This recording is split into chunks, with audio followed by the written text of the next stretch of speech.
Hello, everybody. Good morning to all of you. So, we are going to discuss about the fifth chapter when peoples rebels 1857 and after. यानी 1857 के regarding हम बात कर रहा है और उसके बाद क्या हुआ। अब रिबेल्स यहाँ पे हम उन्हें कहा जाता है जो गवर्नमेंट के रूल्स के ख़िलाफ़ या गवर्नमेंट के ख़िलाफ़ जो है लड़ने वाले को हम रिबेल्स कहा जाता है, जो गवर्नमेंट रूल्स को तोड़ता है। ठीक है। अब लोगों के अंदर ऐसा क्या करैक्टर जनरेट करना पड़ा लोगों को कि वो गवर्नमेंट के ख़िलाफ़ जाए, तो इंडियंस लोगों का जो है अंग्रेज़ों के ख़िलाफ़ जो है एग्रेशंस जो है बढ़ते जा रहा था, यानी गुस्सा उनके ख़िलाफ़ बढ़ते जा रहा था।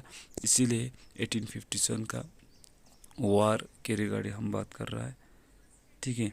तो लोग 1857 में first world war of independence हुआ और यानी फर्स्ट फाइटर के शक्ल में जो है लोग जो है अलग अलग लोग बाहर आए। उसमें से हम बात कर रहा है नवाब्स लॉस देयर पावर्स। इसमें हम रानी लक्ष्मीबाई, नाना साहेब और अवध के कंडीशन से समझने की कोशिश करेंगे कि लोगों के मन में अंग्रेज़ों के ख़िलाफ़ क्यों गुस्सा बढ़ रहा था। When we talking about the Rani Lakshmibai, क्योंकि रानी लक्ष्मीबाई के हस्बैंड के मरने के बाद जो है ईस्ट इंडिया कंपनी उस टेरिटरी को अपने अंडर लेना चाहता था। आपको पता है लॉ ऑफ डॉक्ट्रेट्स हमने ट्रेड्स एंड टेरिटरी में पढ़ा था, तो वो एरिया जो है ऑटोमेटिकली ईस्ट इंडिया कंपनी के कंट्रोल में चला जाएगा। But Rani Laxmibai want to negotiate it with Britain. उनको वो चाहता था कि जो उनका एडॉप्टेड सन है ना, उसी को जो है रखना चाहता था और वो उनका जो टेरिटरी है ना जो अंग्रेज़ों ने ले लिया उसको वापस सौंपा जाए।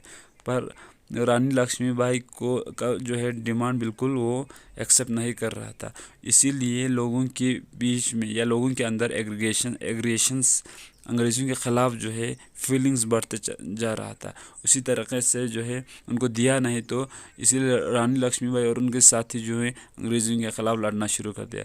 नाना साहेब जो है adopted son of Bajirao Peshwa का है, तो एडॉप्टेड सन है, तो इसलिए नाना साहेब का रिक्वेस्ट ये था भाई अगर हमारा यानी आफ्टर हिज फादर डेथ के बाद जो इसको पेंशन दिया जाए, पर ऐसा ब्रिटेन जो एक्सेप्टेड नहीं कर रहा था, इसको डिक्लाइन कर रहा था, इनका रिक्वेस्ट को भी एक्सेप्ट नहीं करते हैं। तीसरा जो है अवध, आपको मालूम है 1856 आफ्टर द इम्पोजिंग सब्सिडरी, यानी उन लोगों ने अपना सब्सिडरी अलायंस बना दिया था।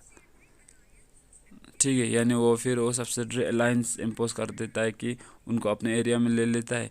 अब सब्सिडरी अलायंस क्यों बना दिया उसको याद रख लेना, क्योंकि अवध को जो है ना मिस गवर्न प्रॉपर एडमिनिस्ट्रेशन नहीं है अवध के अंदर। तो ईस्ट इंडिया कंपनी कहता है भाई हम यहाँ पे जो है अरेंजमेंट यहाँ पे जो मैनेजमेंट जो है इम्प्रॉपर हो रहा था, हम प्रॉपर करवा देगा और जो है प्रॉपर जो है तरीक़े से हम इस अवध को जो है चलाएंगे। इसलिए सब्सिडरी अलायंस वहाँ पे चला दिया। तो अब शुरू कर दिया, सब्सिडरी अलायंस के अंदर लाया। अब इसी की वजह से ईस्ट इंडिया कंपनी के ख़िलाफ़ जो है लोगों के अंदर और भी गुस्सा बढ़ते चला गया अवध की। अब जो है हम जो है ईस्ट इंडिया कंपनी की कुछ कंसेप्ट था कि हम मुग़ल डायनेस्टी को यहाँ से ख़त्म कर देगा, क्योंकि उनका जो कॉइन जो है मुग़ल डायनेस्टी के हिसाब से चल रहा है, अब वो लोग हटा देना चाहता था। और एट लास्ट जो है ब्रिटेन ने इसको हटा दिया, भाई मुग़ल डायनेस्टी का सिस्टम यहाँ पे हटा दिया।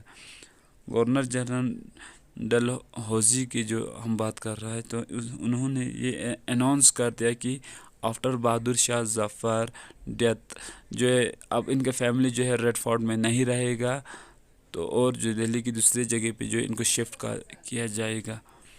और उन लोगों ने ये डिसीजंस ले लिया कि उनका जो जितने भी जो है बेटे हैं या जो भी उनके जो बच्चों को जो है ना लड़कों को प्रिंस नहीं माना जाएगा और कोई ओहदा नहीं दिया जाएगा उनके बच्चों को, सिर्फ जो है नॉर्मल प्रिंस माना जाएगा पर कोई उनको ओहदा नहीं मिलेगा। अब जो है बहादुर शाह जफ़र के जो फॉलोअर्स के माइंड में एग्रेशंस यानी गुस्से जो है बढ़ जाता है। और दूसरी बात हम आज इसमें बात करेंगे पीजेंट्स और ज़मींदार की क्या रीज़न, यानी क्यों रीज़न देना कि क्या उनका जो इम्पोर्टेंस था उनके रिगार्डिंग हम बात करने की कोशिश करेंगे। تو پیزنٹس اور زمیندارس کو جو ہے نا سپاہی کے نام سے ان کو جانا جاتا تھا.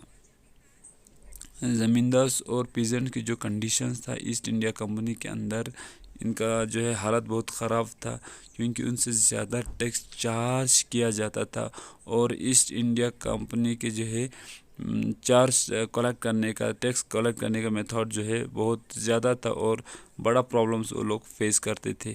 اور یہ جو پیزنٹس اور زمیندار اگر ٹیکس پے نہیں کر پاتا ہے نا، تو ان کی لینڈز کو ان سے چھینا جاتا تھا. تو یہ ایک بڑا سا ریزنز تھا ان کے من میں ان کے خلاف جو ہے فیلنگز جنریٹ ہونے کا.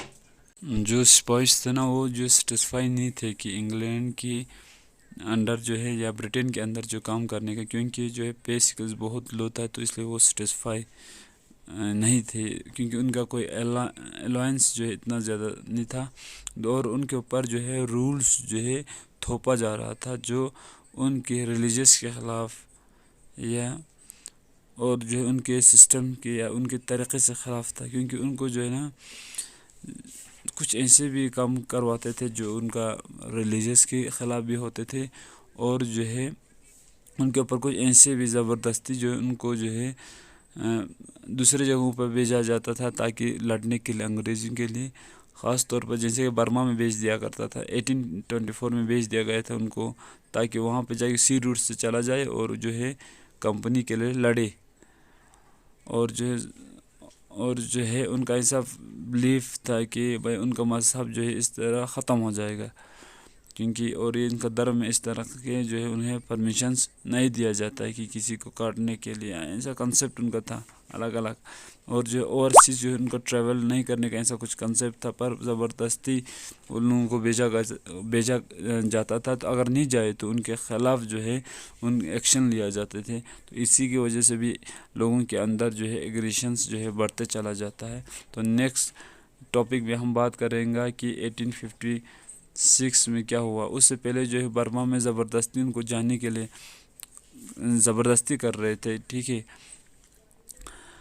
اب جو ہم آگے بات کریں گے 1856 میں اگر گورنمنٹ پاسز نیو لاز کی ایوری نیو پرسنز جو ہے کہ وہ جو ہے امپلائمنٹ یا ان کمپنی کے آدمی کے اندر جوائن کرنا پڑے گا. تو اس کے ریگارڈنگ ہم نیکسٹ ٹاپک میں بات کر لیں گے کہ کیا پرابلم سچویشنز ہو جاتا ہے ان کے لیے اگر جوائنٹ نہ کرے تو.